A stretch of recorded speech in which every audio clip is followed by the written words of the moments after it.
एक दिन गौतम बुद्ध अपने शिष्यों के साथ एकदम शांत बैठे हुए थे।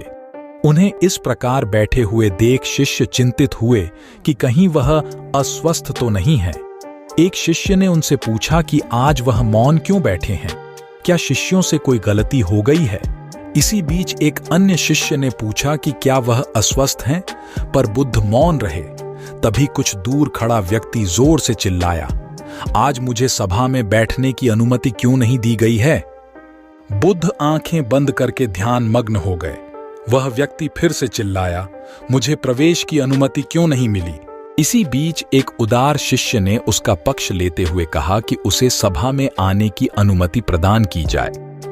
बुद्ध ने आंखें खोलीं और बोले, नहीं, वह अछूत है, उसे आज्ञा नहीं दी जा सकती। यह सुनकर शिष्यों को बड़ा आश्चर्य हुआ। बुद्ध उनके मन का भाव समझ गए और बोले, हाँ, वह अछूत है। इस पर कई शिष्य बोले, हमारे आश्रम में जात पात का कोई भेद ही नहीं, फिर वह अछूत कैसे हो गया? तब बुद्ध ने समझाया, आज वह क्रोधित होकर आया है। क्रोध से जीवन की एकाग्रता भंग होती है।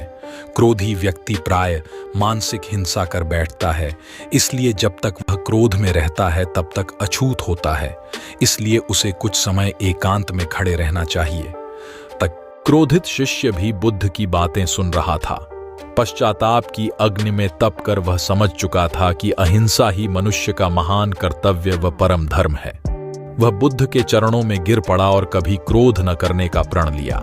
आशय यह है कि क्रोध के कारण व्यक्ति अनर्थ कर बैठता है और पश्चाताप उसे बाद में होता है, जिसका कोई लाभ नहीं मिलता। इसलिए हमें क्रोध नहीं करना चाहिए। असल मायने में क्रोधित व्यक्ति अछूत हो जाता है और उसे अकेला छोड़ देना चाहिए। क्रोध करने से तन, मन और धन तीनों की हानि होती है। क्रोध से ज्यादा हानिकारक कोई और वस्तु नहीं है।